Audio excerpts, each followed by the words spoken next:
Isang maulan na umaga, welcome back to my channel. Ito ang Galapalo TV. Muli sa aking panibagong journey at aking bibigyang pansin itong lugar ng Montalban o ang Rodriguez Rizal. Ngayong maulan na umaga, August 13, 2026, at aking ibabahagi sa lugar na ito ang aking karanasan sa tuwing sumasapit ang tag-ulan o tagbagyo. At ito nga ang kabayanan ng Montalban o ng Rodriguez Rizal. At ako nga ay nanirahan rin sa lugar na ito ng mga ilang taon ng mga nakalipas. At aking masasabi na isa sa pinakamagandang lugar ang lugar ng Rodriguez Rizal o ng Montalban. Kung nature lovers ka, swak sa iyo ang lugar na ito. Dahil sa lugar na ito, marami kang mapapasyalang mga kalikasan na lahat na yata na hinahanap mo sa mga kalikasan ay naririto na sa lugar na ito. Kung mga resort lamang ang iyong inahanap, narito at namutiktik sa iba't ibang dako ng lugar ng Montalban. Mga naggagandahang resort, kaakit-akit at mapapawaw ka sa ganda ng mga resorts sa lugar na ito.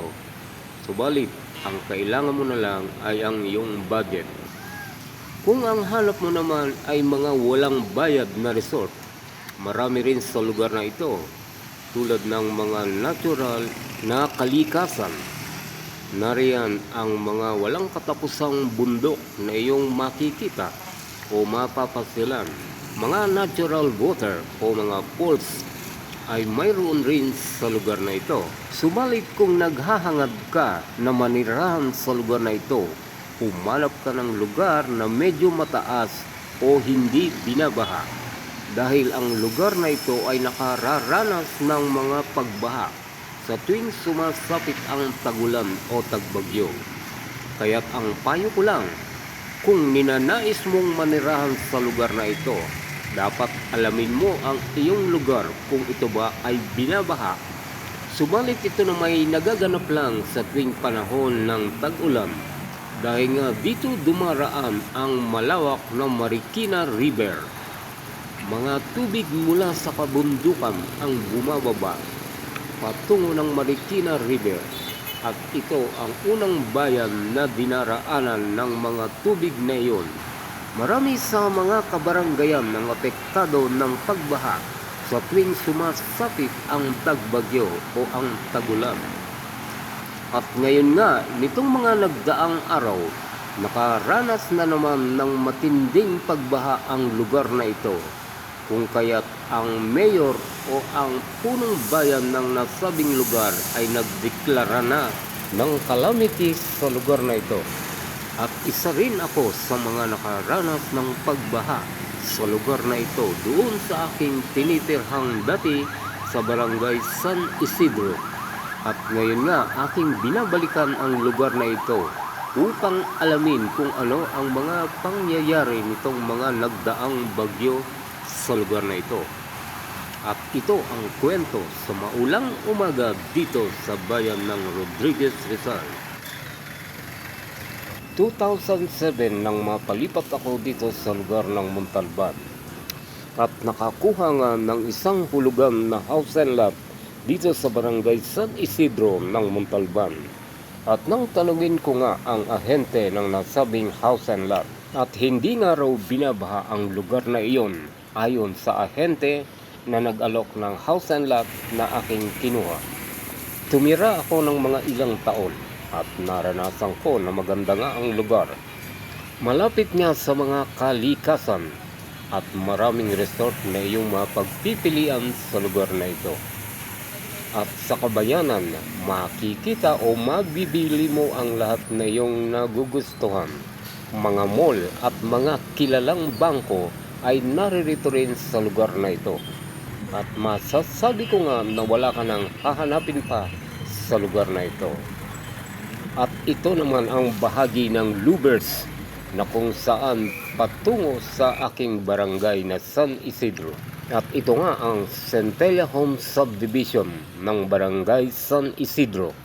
At dito nga ako nanirahan ng mga ilang taon. Maganda ang loob ng subdivision. Nakakaakit.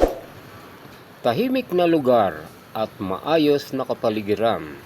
Kasama ng mga mababait na iyong kapitbahay na kayo ay nagsasamahan at nagtutulungan. Subalit sa haba na rin ng panahon na aking paninirahan sa lugar na ito, nakaranas ako ng isang delubyo, ang pagbaha sa gawing lugar na aking tinitirhan.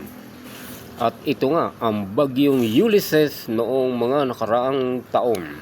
Sa kasagsagan ng mahimbing na pagtulog, kampante na rin dahil alam na rin natin na may bagyong paparating. At naranasan ko rin naman na hindi na inaabot ang lugar na ito ng mga pagbaha, kung kaya't kampante at mahimbing na natutulog. Dahil sa patuloy na pag-ulan, nakadaragdag ng kaginhawaan sa aking pakiramdam.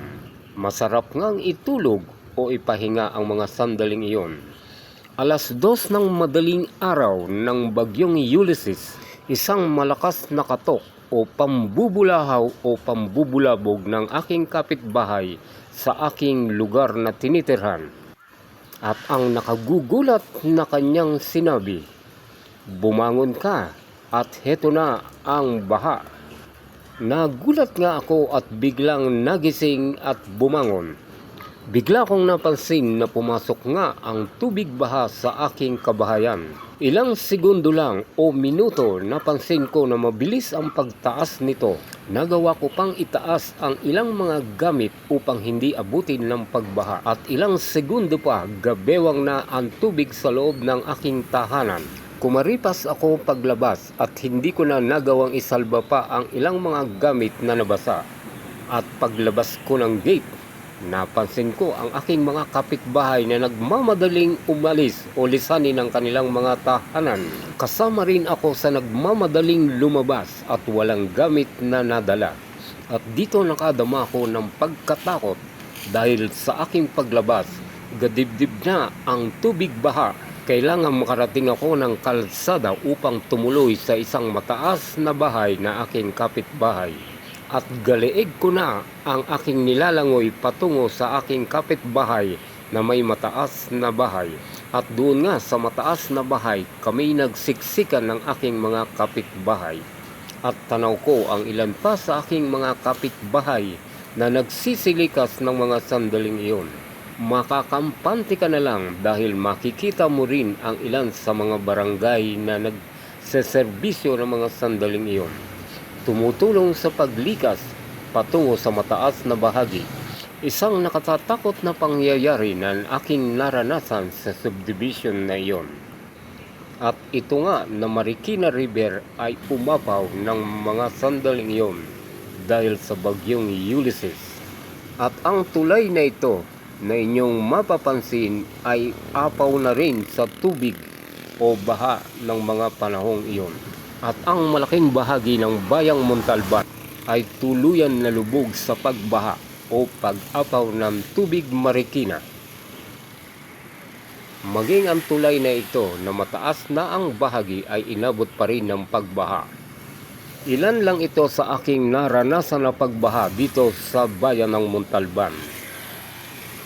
Maganda naman talaga ang bayan ng Montalban. Subalit sa tuwing papasok ang tag-ulan, kinakailangan mong maging alerto. Dahil kung hindi ka man apektado ng pagbaha, apektado ka naman sa iyong kapaligiran sa mga nangyayari sa tuwing pagbaha. Mapapansin mo ang mga dilubyong dinaranas ng iyong mga kabarangay sa tuwing sumasapit ang pagbaha. At ito ang maikling kwento na aking naranasan dito sa bayan ng Montalban. Muli, isang maulan na umaga at maraming salamat. At sa mga susunod ko pang video, dito lang sa aking Galapalod channel.